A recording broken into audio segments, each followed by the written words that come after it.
ක්‍රීඩාවට ආදරය කරන ඇලුම් කරනවල හැමෝටම ජයග්‍රාහී වාසනාවන්ත දවසක් වෙන්න කියලා ප්‍රාර්ථනා කරනවා. මෙවර සිවනවතාවරත් එක්සත් අරාබි එමිරාජ්‍යයේ පැවැත්වෙන IL T20 ලීග් තරඟාවලියේ මූලික වටේට අදාළව තිබෙන තරඟ 30න් තරඟ 26ක් ඊයේ පැවැත් තරඟයේ සමගින්ම පවත්වා අවසන් වී තිබෙනවා.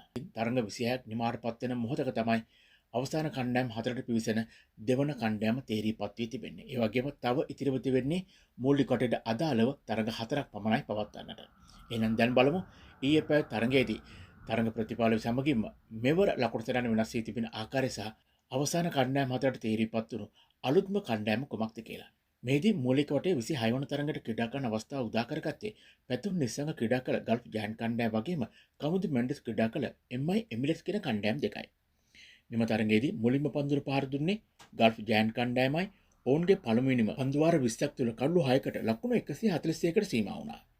මෙහි ලකුණු ලබා ගැනීමේදී ගල්ෆ් කණ්ඩායම වෙනුවෙන් ගුරුබාස් පන්දු 10කදී 4 පාරක් සහ 6 පාරක් සමගින් ලබා ගත්තේ ලකුණු 11ක් පමණයි. ඒ වගේම වින්ස් පන්දු 4කදී ලකුණු 3කට දැවී ගොස් තිබෙනවා.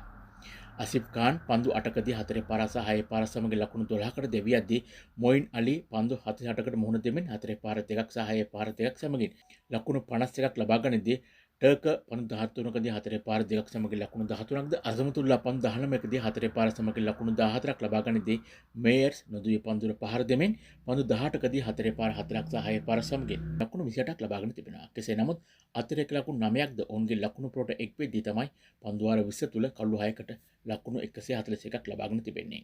කඩු ලබා ගැනීමේදී MI එමිරේට්ස් කණ්ඩායම වෙනුවෙන් සරුර් ඛාන් වගේ මොහොමඩ් අතරේ එක් කළු බැගින් බෙදී යද්දී ෆරෝකි සහ රොමාරියෝ අතරේ කළු දෙක බැගින් තමයි බෙදී ගොස් තිබෙන්නේ. ඉන් අනතුරුව MI එමිරේට්ස් කණ්ඩායම මෙම තරඟය ජයගෙන තමන්ගේ ස්ථානයේ අවසාන කණ්ඩායම් හතර තුළට වෙන් කර ගැනීමේ අපේක්ෂාවෙන් තමයි පන්දුර පහර දීමට පිටට පිවිසියේ. එෙහිදී මුල් ලකුණු සංඛ්‍යා දෙකක් වෙද්දී ඔවුන්ගේ කළු දෙකක් බිඳ වැටුණත් නිකලස් පුරණගේ මොහමඩ් වසින් අතරේ ගොඩනැගුණු සුපිරි සම්බන්ධතාවය නිසාම ඔවුන්ට හැකියාව ලැබුණා මෙම තරඟයේදී පන්දු වාර 16 පන්දු 3ක් පමණක් වැය කරමින් කඩොළු දෙකක් දැවී ලකුණු 142ක් ලබාගෙන මෙම තරඟය ජයග්‍රහණය කරන්න. මේදී නිකලස් පුරණ වගේම මොහමඩ් වසීම් අතරේ ගොඩනැගුණු සම්බන්ධතාවය තමයි පන්දු 89කදී ලකුණු 141 සම්බන්ධතාවය. මේදී ලකුණු ලබා ගැනීමේදී මොහමඩ් වසීම් ආරම්භක පිටිකරුවා පන්දු 42කදී 4 පාර 3ක් සහ 6 පාර 3ක් සමග ලකුණු 59ක් ලබාගෙන තිබෙනවා. ඒ වගේම ජොනි බෑස්ටෝ ලකුණු ලබා වගේම ටොන් බැන්ටන් ලකුණු ලබාම තමයි දැවී ගොස් තිබෙන්නේ. ඒ වගේම නිකලස් පුරන් කළු රකින්න ක්‍රීඩකයා ඔහුද නොදුවේ පන්දුර පහර දෙමින් පන්දු 49කදී 4 පාර 6ක් සහ 6 පාර 3ක් සමගින් ලකුණු 69ක් ලබාගෙන තමයි අතරේක ලකුණු 14ක්ද සමගින් ඔවුන් පන්දු වාර 16 පන්දු 3කදී ලකුණු 142ක් ලබාගෙන කඩලු 8ක ජයග්‍රහණයක් මෙම තරඟින් වාර්තා කළේ. කඩලු ලබා ගැනීමේදී ගල්ෆ් කණ්ඩායම වෙනුවෙන් මාක් අදයර් වගේම ඔමර් සයි අතරේ තමයි එක කළු බැගින් බෙදී ගොස් තිබෙන්නේ. ඒ අනුව මූලික වට 27 වන තරඟයේ අද පැවැත්වෙනවා ඒ ඩුබයි කැපිටල් වගේම සාජා වුරිස් අතර තරඟයයි. මේදී අපි දන්නවා දසුන් තමයි ඩුබයි කැපිටල් කණ්ඩායම නායකත්වය ලබා දුන්නේ. ඒ වගේම සාජා කණ්ඩායමට මතිස් වගේම තීක්ෂණ කියන දෙදෙනාම ක්‍රීඩා කරන නමුත් මේ සියලුම ක්‍රීඩකයන් මේ නිට ශ්‍රී ලංකාව තමයි රැඳී සිටින්නේ. ඒ කියන්නේ ඔවුන් තරඟාවලිය නියෝජනය කරන්නේ නැහැ. දැන් බලමු තරඟ 26ක් නිමාටපත් වෙද්දී සිව්වනතර පැවැත්වෙන IL T20 තරඟාවලිය ලකුණු සටහන කොහොමද වෙනස් වී තියෙන්නේ කියලා. මේදී සටහනේ 6 වන තැන පස් වෙනවා තීක්ෂණ වගේම මතිස් නියෝජනය කළ සාජා වුරේස් කණ්ඩායම ඒ තරඟ 8කදී තරඟ 3ක් ජයගෙන ලකුණු 6ක් සමගින් ඒ වගේම අබුඩාබි නයිට් රයිඩර් කණ්ඩායම සටහනේ 5 වන තැන පසුවන්නේ තරඟ 9කදී තරඟ 3ක් ජයගෙනයි. ඔවුන්ද ලකුණු 6ක් ලබාගෙන තිබෙනවා. ඒ වගේම සියවන ස්ථානයේ පසුවන්නේ මීට පෙර ලකුණු සටහනේ පෙරමුණේ පසු ගල්ෆ් ජයන්ට් කණ්ඩායමයි. එම කණ්ඩායම නියෝජනය කළ පැතුම් නිසංක.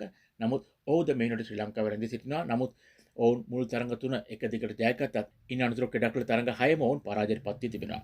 ඒ අනුව තරඟ 9කදී තරඟ 3ක් ජයගෙන ලකුණු 6ක් සමගින් ඔවුන්ද සිව්වන ස්ථානයේ පසුව දසුන්ගේ ඩුබයි කැපිටල් කණ්ඩායම තරඟ 8කදී තරඟ 4ක් ජයගෙන තරඟ 4ක් පරාජයට පත් වෙලා සටහනේ 3 වන තැනත් MI එමිරේට්ස් කණ්ඩායම මෙවර තරඟාවලියේ අවසාන කණ්ඩායම් හතරට තේරීපත් වූ දෙවන කණ්ඩායම් බවට පත් වෙමින් තරඟ 9කදී තරඟ 6ක් ජයගෙන 3ක් පරාජයට පත් වෙලා ලකුණු 12ක් සමගින් තමයි ඔවුන්ගේ ස්ථානය ස්ථිර කරගෙන තිබෙන්නේ. ඒ වගේම සටහනේ පෙරමුණේ පසුවන්නේ ඩෙසර්ට් වයිපර් කණ්ඩායමයි. ඔවුන් තරඟ 9කදී තරඟ 7ක් ජයගෙන තමයි කාටත් කලින් තමන්ගේ ස්ථානය ලකුණු 14ක් සමගින් අවසාන කණ්ඩායම් හතරට ස්ථිර කරගෙන තිබෙන්නේ.